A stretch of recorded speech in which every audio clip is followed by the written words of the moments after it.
All right, ladies and gentlemen, I do have some breaking news. You may or may not know that in a couple days, the documentary on Johnny Somali by Alex Novell is going to release. Now, I haven't watched it yet, but I was able to interview Alex about the documentary ahead of time, and he dropped a bomb. Basically, he screwed Johnny Somali out of 30 grand by having them sign a bogus contract that pretty much relinquished all their rights. Today, we'll take a look at my interview with him as well as the footage of Johnny and Hank signing the contract. This is hilarious. So, without further ado, let's get started. Okay, so just to clarify, I'm talking to you. This is Sunday. Your documentary is dropping in 4 days. You agreed to give me an interview after the documentary aired. You say there's some bombshells in there, so I haven't seen it. I don't know anything. I'm looking forward to it. But what can you tell me about Johnny? Your financial agreement with Johnny? So, when like initially I reached out to make this documentary on Johnny, um, I just like joined his Discord server and was like, I said like, "Hey, bro, I can get you set free. I'll get in touch with the State Department and get them to free you. Just meet up with me in Korea." And he said, "Yeah, sounds good. I need your help." And so I like obviously that was like kind of cap a little bit. I just wanted to like get the interview with the guy and actually talk to him and shit. And he's just so focused at all times about like defending himself and shit. So I was like, all right, well, like let's like how can I give you something that you want here so you'll talk to me? Because again, like I'm not gonna pay someone for an interview.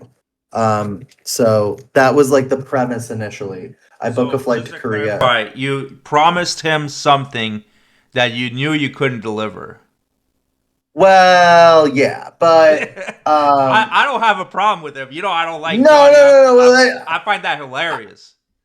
I just think like do like a tiny bit of research on me. If you look at my YouTube channel, I'm constantly like pranking right wing people and uh like I pranked Alex Jones. Like what? How am I in touch with Marco Rubio? How am I gonna be able to free you from Korea? Like that's just like come on, bro. Like if you talk to me because I said that and that's the only reason, then like I don't know what to tell you. That's on That's him. that That's on him for not doing his it's just research. a little bit of cap there. So anyways, I get to Korea. Johnny, the day I land in Korea is the day that he does the call the police shirtless dancing in the street thing. Um and I was like, bro, please do not. Or no, that it was like a couple days before I left. He did the shirtless dancing in the street thing, and then Yeah. when I got there, he was just like super hungover all day or from doing his like crypto coin thing, and he was asleep all day. And at the nighttime, Hank hits me up and he's like, okay, so like, listen, I will, Johnny will, do the, documentary with you. But we need, financial, compensation.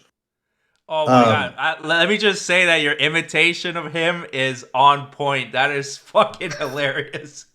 That's thank like you. on point. Okay. So they want money. Now, what were they thinking in terms of money?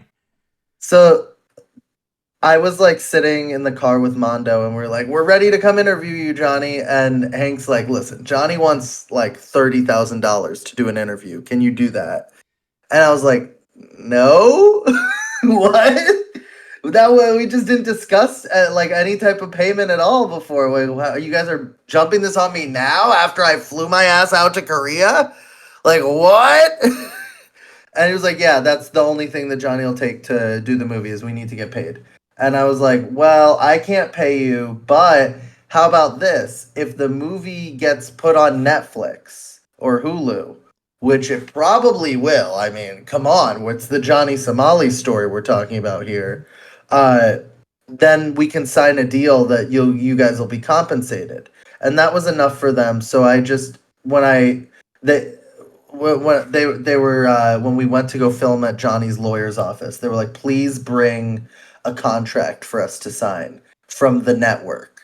And I was like, okay. So I just Googled the like consent agreement that Sacha Baron Cohen uses for when he like pranks people in Borat and stuff like that, when he would film these interviews with people so that they couldn't like turn around and sue him. And a lot of the times he would like pay people like $100 or $200 to do these interviews. And then they would try to like sue him for more money in the end.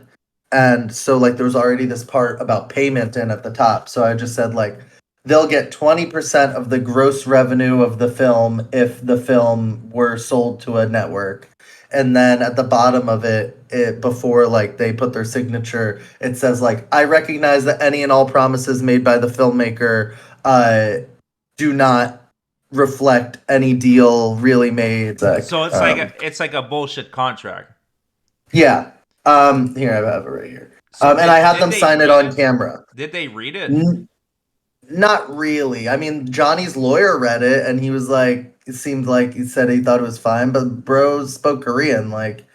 All right, so now seems like a good time to show you the footage of Johnny and Hank at the lawyer's office, taking a look at the contract and signing it. I find this situation completely hilarious. Take a look at this. In different content, you guys got 2 days in a row of IRL stream. You guys happy? Contract over there? What are they doing? Yeah, let's get out of here. They're discussing like something else, yeah. Some other person's case. So yeah, guys. So I'm trying you to think grew what up we should do in after this. Florida, You guys got any ideas? but you know how like obnoxious like, well, in general, it doesn't have to be like Jewish community or like anything. Jerseyans and the Well, like South Florida. New Yorkers are. South Florida is filled with people from New Jersey and New York. That's like all South Florida is. You might be meeting ICE sooner than you think, guys. Like South Florida is all these Jews who moved from New Jersey and New York all the way down to Florida because they wanted to move. 이거 해보잖아. Yeah. 이거지? 네. 아, 요건 됐고, 요건 놨고. You can just both sign the same word. 이게 그러니까 지금 뭐가 문제라는 거야? 지금 나한테 뭘 묻고 싶은 거야? 그러니까 이 계약서잖아. 네. 스탠다드 스탠다드 컨센 어그리먼트, 디스 이즈 어그리먼트 그 사이에 노벨 필링? Yeah. 예. 그 아래 있는 파티시페이터 더 어떤 여기겠지 뭐. 프로듀서 근데 지금 뭐가 문제? 그 리벤지 수입의 20%를 What country should we go, guys, when I'm free? Just think about it, guys. China? I sure we just went to China. I can't let that up, 뭐가 man. 문제? 뭐가? 아니 그냥 변호사님이 이 보라고. 보라고 내 볼게.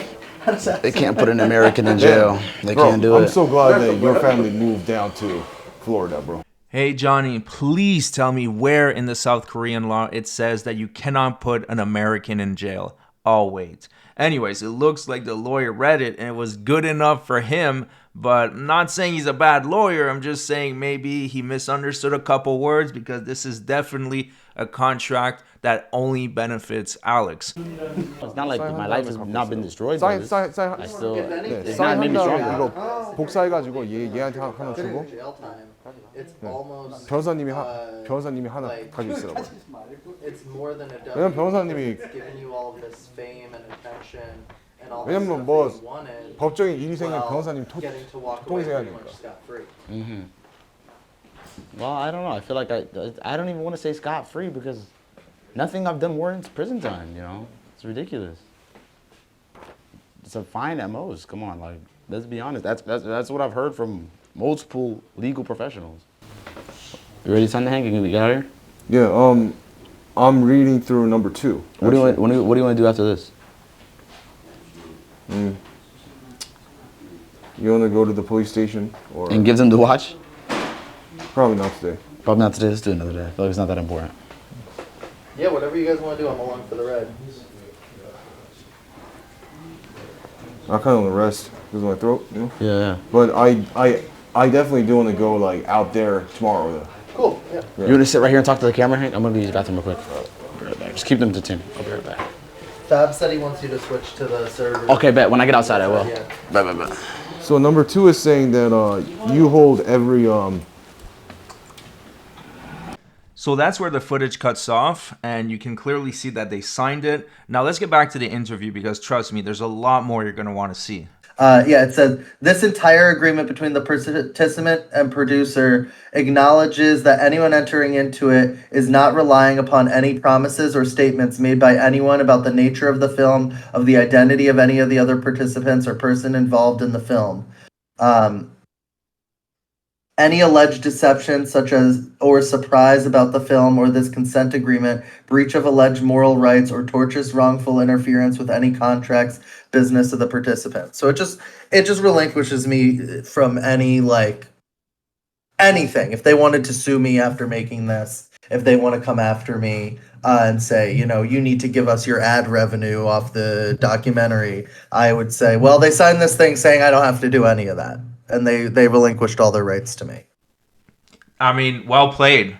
Well played. You got what you wanted, which is you wanted them to do the interview and you didn't have to pay them. Now, so if Netflix were to give you a deal, this doesn't entitle them to anything. Yeah, no.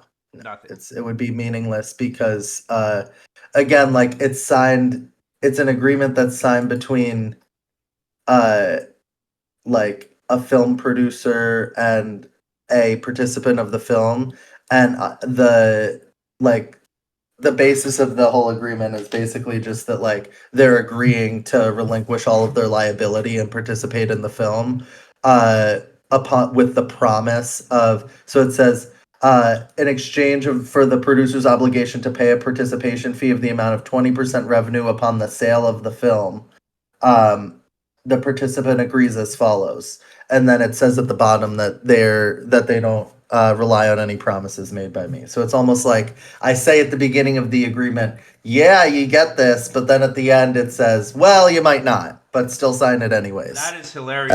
That just proves, ladies and gentlemen, you have to read what you sign. I mean, I get a lot of sponsors. Or just have your lawyer speak English. Just have your lawyer speak English. Yeah, I get a lot of sponsored deals, and sometimes there was one I got where it says like, oh, it was for a video game, and it says, oh, if you do any infractions with this contract, you'll be subject to the law in China. And I was like, well, fuck that. I'm not signing that shit. I don't know what I'm getting into. So you have to read what you sign. Now, just to clarify, I haven't seen the documentary yet. I just wanted to make this quick video on your financial agreement with you and Johnny. We will be talking some more after the documentary drop. So, let me just ask you this before I let you go. What, in your mind, what were the chances that Netflix or Hulu were going to buy into this movie? Zero? Zero. So you knew right off. Johnny's a huge brand risk. Nobody wants anything to do with him. Like I reached out to some like professional film people that I know, because like there's a piece that I've been wanting to do for a couple of years that I've been trying to like put together like professional connections for. And I just floated to these guys, what do you think about Johnny Somali? And they're like, yeah, nobody you'll be lucky if you make that full documentary and put it out on YouTube and it's monetized there. Like the guy's just kind of a brand risk. Wow, so they didn't want to touch it with a 10-foot pole. Nobody wants to touch this story with a 10-foot pole. The only people who are interested in this stuff is people on the internet, because it's this kind of collective justice thing where everybody has like gathered together to like publicly shame and watch somebody have like this full downfall, and like it's like live. You get to like watch live their complete like destruction and downfall. Yeah, I mean, I'm partaking in this. I'm contributing to this pitchfork mentality, but I think it's necessary. We'll talk about that later on in our actual interview on Friday. Once I've seen the show, I haven't even seen it yet. I'm gonna watch it at the same time as everybody else at 7:00 on Thursday. So we'll talk about a little bit more about that on Friday. But yeah, thank you for taking your time. Yeah, I think there's no other way to put it. You fucked Johnny pretty bad with this financial. He was really stoked about doing it too. I mean, like I revealed all of this stuff to Ice Poseidon, and then Johnny still filmed with me for like 2 days after that. Like Johnny knew that I fucked him on the contract while I was filming with him in Korea, but he was just kind of so desperate to have his story told in a way that he felt like humanized him. But like, I don't think he realizes that it's very hard to humanize someone who's just genuinely not sorry and who is very aware of what they're doing and continues to do it in the face of not saying sorry. Yeah, yeah. I mean, I haven't seen it yet, but it's really hard to paint him in a good light because he Well, just it's all doesn't. his words. The film is all his. It's Yeah, not like a lot of stuff you see on Johnny. Like Turkey Tom did a thing that was pretty good. But it's a lot of Turkey Tom explaining things, point A to point B. I let Johnny explain. I take Johnny to the statue. I say, "What happened here with the statue?" I'm not. I'm not trying to. I mean, obviously, if he says something that's incorrect, it's my job to like provide context for that. But I let him speak for himself, and when you let someone speak for themselves, I think that reveals so much of who they really are. sounds good. So you're not sugarcoating it. Sounds great, everybody. The link to the documentary will be in the description of this video. I think I'm gonna post this maybe on Tuesday. It's a good appetizer for what's to come. Thank you so much, Alex, and yeah, thank you very much for taking your time. All right, so there you have it. Johnny Somali thought he was getting $30,000 out of this, and there is absolutely no chance in hell it's going to happen. Now, go check out Alex Novel's YouTube channel. The documentary is dropping Thursday at 7 p.m. Eastern. I'll be dropping a reaction to it that night. And then also I'll be doing an interview with Alex Novell the very next day because apparently there's some crazy bombshells in there. And one thing he told me after I just did this interview with him is that this documentary is very incriminating for Johnny Somali. So make sure you subscribe to the channel. Let's get to 100,000 subs. At this point, we're only missing 20,000. So sub if you enjoy the show, and I'll see you guys on the next one.